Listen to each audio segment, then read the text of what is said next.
What concessions would you like to see? What concessions would you like to see? Oh, I don't want to tell right now, but I can tell you that NATO you can forget about. I think that's probably the reason the whole thing started. And I think, JD, we can say that. Do you have a statement on that? You've been very much involved. I gave him the beauty. Great. Gave me the hardest question, sir. I mean, look, as the president said, we're not going to do the negotiation in public with the American media. He's going to do it in private with the president of Russia, with the president of Ukraine, and with other leaders. And I think that's how this has to go. I think that I just want to push back against some of the criticism I've seen of the administration on this, because every single time the president engages in diplomacy, you guys preemptively accuse him of conceding to Russia. He hasn't conceded anything to anyone. He's doing the job of a diplomat, and he is, of course, the diplomat in chief as the President of the United States. But when I spoke to him, I said, why are we giving you $200 billion a year? He was unable to answer the question. I love all countries, frankly, all different, but the European Union's it was formed in order to screw the United States. I mean, look, let's be honest. The European Union was formed in order to screw the United States. That's the purpose of it. And they've done a good job of it, but now I'm president. What will happen if these countries or the EU retaliate? They can't. I mean, they can try, but they can't. China did. They are imposed pledging to, tariffs sir. that went into effect. China's retaliatory right, tariffs on the 10th of February. Has there been any impact that you've been able to observe? That's right. No, they can do it, and they can try, but the numbers can never equal what ours, because we can go off.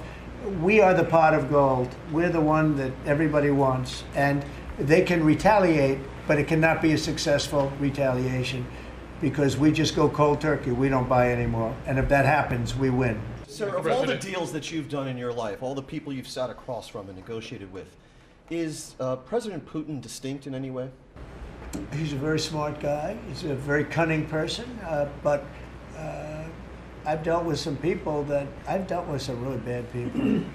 But I will tell you, as far as this is concerned, you have to understand, he had no intention, in my opinion, of settling this war. I think he wanted the whole thing. When I got elected, we spoke, and I think we're going to have a deal. I can't guarantee that. You know, a deal is a deal. Lots of crazy things happen in deals, right? But I think we're going to have a deal. If I didn't get elected, I believe he would have just continued to go through Ukraine, and over a period of time, a lot of people would have been killed, would have lasted for a period of time. And the reason that Ukraine, and I have great respect for the Ukraine as fighters, they have great fighters, but without our equipment, that war would have been over, like people said, in a very short period of time. Will he have to make concessions, President Putin?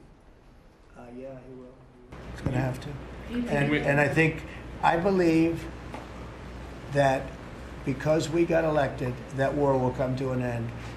And I also believe if we didn't get elected, if this administration didn't win the election by a lot, that war would go on for a long time, and he would want to take the whole thing.